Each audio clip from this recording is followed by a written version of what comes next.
नज़दीक-ए-गिरामी अस्सलामु अलैकुम रहमतुल्लाहि व बरकातुहू। सीधी बात के ताज़ा तरीन प्राइम टाइम में आप लोगों का इस्तकबाल है। नाज़रीन-ए-गिरामी, मैं अंसार अजीज़ नदवी इस वक्त एक अहम तरीन मौजू पर गुफ्तगू करने जा रहा हूँ। नाज़रीन-ए-गिरामी, आज की हमारी इस वीडियो में किसी भी बॉलीवुड या सैंडलवुड पॉलिटिकल थ्रिलर फिल्म से कम नहीं है।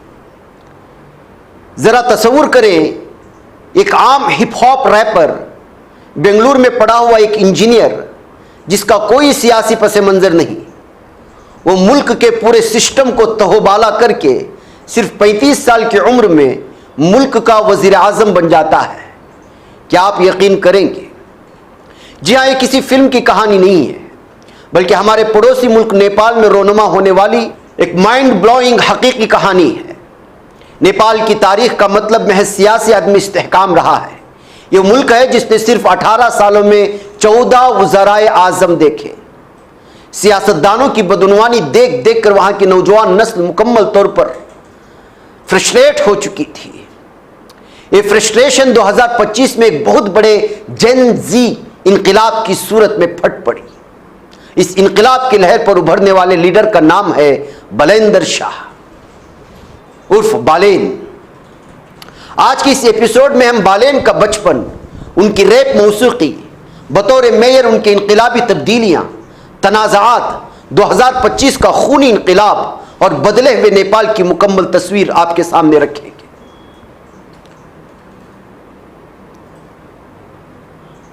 नाज़रीन, कहानी शुरू होती है 27 अप्रैल 1990 को काठमांडू के नीरा देवी में आयुर्वेदिक डॉक्टर राम नारायण शाह के बेटे के तौर पर बालेन पैदा हुए।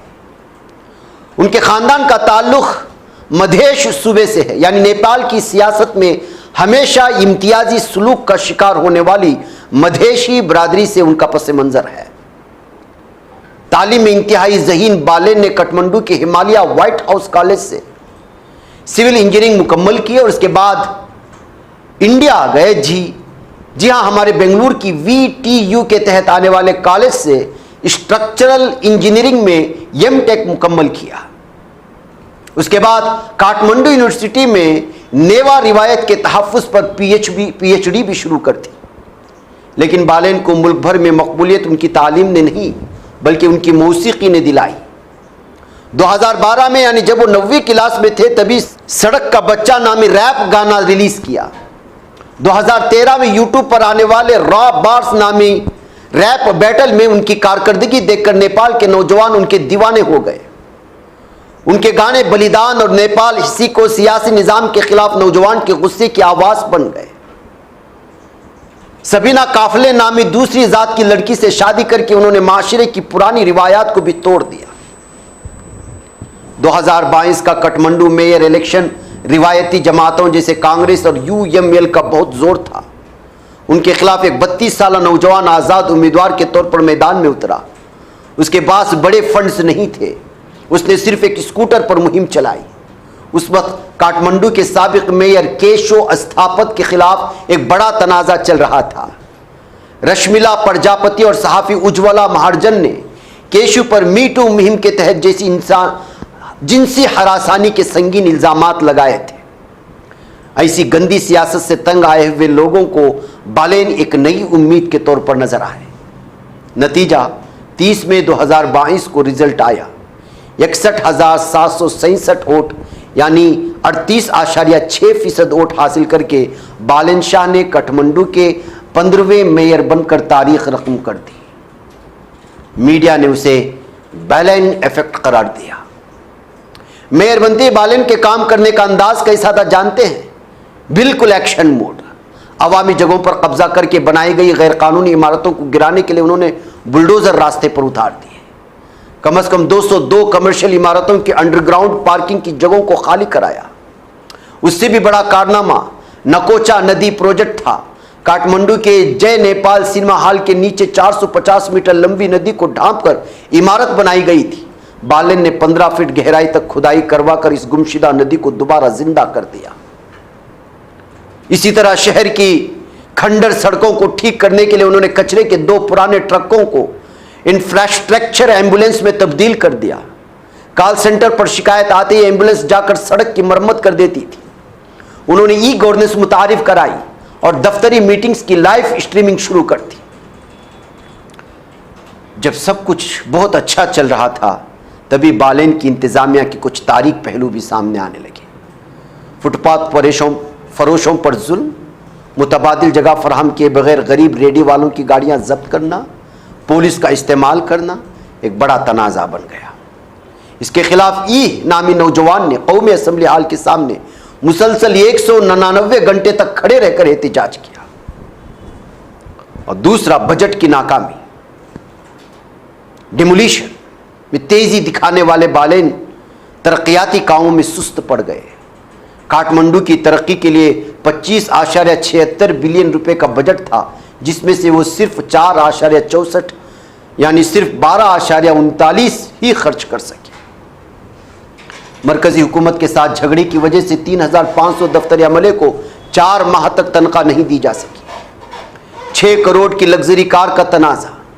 सादगी से स्कूटर पर घूमने वाले बालेन ने बाद में कमल किशोर मालपानी नामी एक बड़े ताजिर से 6 करोड़ रुपए मालियत की लैंड रोवर डिफेंडर कार तोहफे में ले ली और इसमें घूमना शुरू कर दिया। शफाफियत की बातें करने वाले लीडर का ताजिरों से कार लेना सख्त तनकीद का निशाना बना। नवंबर 2025 की वो आधी रात वाली फेसबुक पोस्ट, आधी रात को फेसबुक पर आकर उन्होंने इंडिया, चीन और अमेरिका को नाज़ेबा अल्फाज कहे, फिर चंद मिनटों में पोस्ट डिलीट कर दी। इसने सिफारती हलकों में एक तूफान खड़ा कर दिया। अब कहानी का सबसे सनसनीखेज मोड़, सितंबर 2025 का महीना। इंडोनेशिया में शुरू होने वाला नेपू बेबीज नामी ट्रेंड टिकटॉक के जरिए नेपाल पहुंचा। सियासतदानों के बच्चों की वीडियोस वायरल हुई जिनमें वो लोइस वैटून के डब्बों से क्रिसमस ट्री बनाकर अय्याशी कर रहे थे। एक तरफ खाने को तरसते नौजवान और दूसरी तरफ सियासतदानों की लूट मार। इसे रोकने के लिए 4 सितंबर 2025 को हुकूमत ने 26 सोशल मीडिया प्लेटफॉर्म्स पर पाबंदी लगा दी। बस फिर क्या था, नौजवानों का गुस्सा आतिफशा की तरह फट पड़ा। 8 से 13 सितंबर तक पूरा नेपाल सड़कों पर आ गया। मानतीघर मांडला से शुरू होने वाला एहतिजाज न्यू बानेश्वर तक पहुंच गया। हुकूमत ने मुजाहिरीन पर आंसू गैस, वाटर कैनन और लाइव गोलियां चलाई। काठमांडू के ट्रामा सेंटर समेत कई अस्पतालों में लाशों के ढेर लग गए। सिर्फ 8 सितंबर को ही 19 लोग मारे गए, जिनमें से कई के सर और सीने में गोलियां लगी थी। मजमूई तौर पर इस इंकलाब में 74 नौजवानों ने अपनी जानें गंवाई और 347 से जायद जख्मी हुए। मुश्तइल नौजवानों ने साबिक वज़ीर आज़म उली के घर पर हमला किया। वज़ारत दाखिला, खजाना, सेहत को आग लगा दी। आखिरकार कोई रास्ता ना पाकर वज़ीर आज़म KP शर्मा ओली ने इस्तीफ़ा दे दिया। फौज ने एयरपोर्ट का कंट्रोल संभाल लिया और सुशीला कार की अबूरी वज़ीर आज़म बना दी गई। पुरानी सियासी जमातें बिखर चुकी थी। बालन शाह ने फैसला किया कि यही सही वक्त है और 18 जनवरी 2026 को उन्होंने काठमांडू के मेयर के ओहदे से इस्तीफ़ा दे दिया और वो रबी लामे छानी की क़ियादत वाली राष्ट्रीय स्वतंत्र पार्टी में शामिल हो गए। ये तय पाया कि लामे छाले पार्टी सदर होंगे और बालन शाह वज़ीर आज़म के उम्मीदवार। मार्च 2026 में होने वाले इंतखाबात में मौजज़ा हो गया। सिर्फ 4 साल पुरानी पार्टी ने 165 में से 125 नशिस्तें जीतकर 2/3 अक्सरियत हासिल कर दी और खुद बालन शाह ने झापा 5 हल्के में ताकतवर लीडर KP शर्मा ओली को 50,000 वोटों के बड़े फर्क से शिकस्त दे दी। 27 मार्च 2026 को तारीख रकम हुई। सिर्फ 35 साल की उम्र में बालन शाह ने नेपाल के वज़ीर आज़म के तौर पर हलफ उठाया और दुनिया के सबसे कम उम्र सरबराह ममलिकत बन गए। अब नेपाल की मौजूदा सूरत हाल क्या है जानते हैं। वज़ीर आज़म बनते ही बालेन ने बदउनवानी के खिलाफ जंग छेड़ दी। उन्होंने 1990 से इक़्तिदार में रहने वाले तमाम सियासतदानों के असासों की तहक़ीक़ात का हुक्म दे दिया। 2025 के इनक़िलाब में नौजवानों की मौत के ज़िम्मेदार साबिक़ वज़ीर आज़म KP ओली और रमेश लेखक को गिरफ्तार कर लिया गया, जिसकी वजह से ओली के हामी काठमांडू में शदीद पुरतशद्दुद एहतिजाज कर रहे हैं। सिर्फ यही नहीं, उन्होंने VIP सिस्टम को ही रद्दी की टोकरी में डाल दिया, यानी वज़रा के लिए कोई ज़ीरो ट्रैफिक नहीं होगा। सरकारी दफातर में किसी सियासतदान की तस्वीर नहीं लगाई जाएगी, सबको अपने अपने असासे जाहिर करने होंगे। 5वीं जमात तक कोई इम्तिहान नहीं होगा। इस तरह बालेन शाह ने कई तब्दीलियों का आगाज कर दिया। खारिजा पॉलिसी में बालेन ने क्लीन स्लेट अप्रोच अपनाई है। इंडिया के साथ ताल्लुकात का एहतराम करते हुए उनके सामने चीन के $74 मिलियन की बदनवानी वाले पोखरा एयरपोर्ट कर्ज के मसले को हल करने का बड़ा चैलेंज है। इसी तरह अपनी ही पार्टी के सदर लामे छाले पर लगे धोखाधड़ी और गैर कानूनी शहरियत के इल्जामात से वो कैसे निपटते हैं, ये भी एक बड़ा सवाल है। कुछ भी हो, बालेन शाह का यह सफर पूरी दुनिया के नौजवानों के लिए एक बड़ी तरगीब है। सिस्टम को बुरा भला कहकर बैठने के बजाय खुद सिस्टम के अंदर आकर पूरे मुल्क की तकदीर बदलने की एक कहानी है। वो रैपर जिसने गाया था, मैं नेपाल को हंसता हुआ देखना चाहता हूं, अब इस मुल्क का मुस्तकबिल लिख रहा है। आपको क्या लगता है, क्या बालेन शाह नेपाल को मुकम्मल तौर पर बदल पाएंगे? कमेंट्स में ज़रूर बताएं और मुझे इजाज़त दें। अस्सलामु अलैकुम रहमतुल्लाहि व बरकातहू।